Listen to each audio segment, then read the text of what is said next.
এই সিংহাসনের মহাসংগ্রামে গরম হচ্ছে সব কিছুই। এই রাজনৈতিক যে দিলীপ ঘোষের বক্তব্য, যে বেলাগাম মন্তব্য, তাতে ইন্ধন সুকান্ত মজুমদারও বেলাগাম। পাশে দাঁড়াতে গিয়ে দিলীপ ঘোষের পাশে দাঁড়াচ্ছেন, গতকাল থেকে বিজেপির নেতা, এ রাজ্যের নেতা কর্মীরা পাশে দাঁড়াচ্ছেন, কিন্তু দাঁড়াতে গিয়ে কি বললেন দেখুন। পার্টি আমরা কোনো ধরনের অকথা কুকথা রাজনীতিতে বিশ্বাস করি না। আমাদের বিরোধীরা করতেই পারে, কিন্তু তার প্রত্যুত্তর দেওয়া উচিত নয়, বিরোধীদের হাতে পা দেওয়া উচিত নয়। কুকুর কুকুরের মতো চলবে, কিন্তু আমাদেরকে তো মানুষ হতে হবে।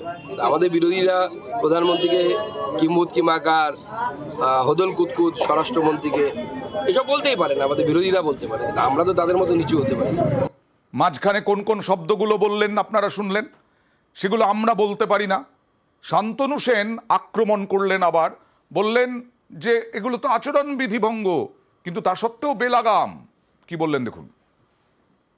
নির্বাচন কমিশনের আচরণবিধিতে পরিষ্কার বলা থাকে যে নির্বাচনের সময় অকথা কুকথা, কাউকে ব্যক্তিগত আক্রমণ এগুলো করা বারণ। এগুলো করা মানে আচরণবিধি ভঙ্গ করা। তবুও সামগ্রিকভাবে আমরা দেখছি বিজেপির নেতারা তাদের কথার লাগাম থাকছে না, তারা বেলাগাম হয়ে তারা অকথা কুকথা আনপার্লামেন্টারি ভাষা ব্যবহার করছে। সাধারণ মানুষের উদ্দেশ্যে বলছে, প্রশাসনের উদ্দেশ্যে বলছে, ভারতবর্ষের একমাত্র মহিলা মুখ্যমন্ত্রীর উদ্দেশ্যে বলছে। আমি মনে করি নির্বাচন কমিশন, যদিও সেটা বিজেপির পকেটস্থ হয়ে বসে আছে, কতটা করবে আমি জানি না, তবে নির্বাচন কমিশনের এগুলো দৃষ্টি আকর্ষণ করছি, নির্বাচন কমিশনের পদক্ষেপ নেওয়া উচিত।